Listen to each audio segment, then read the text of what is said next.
மனிதர் உணர்ந்து கொள்ள இது மனித காதல் அல்ல, அதையும் தாண்டி புனிதமானது.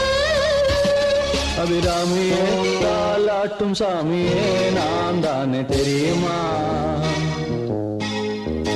சிவகாமியே சிவனில் நீயும் பாதியே அதுவும் உனக்கு புரியுமா? சுகலாலி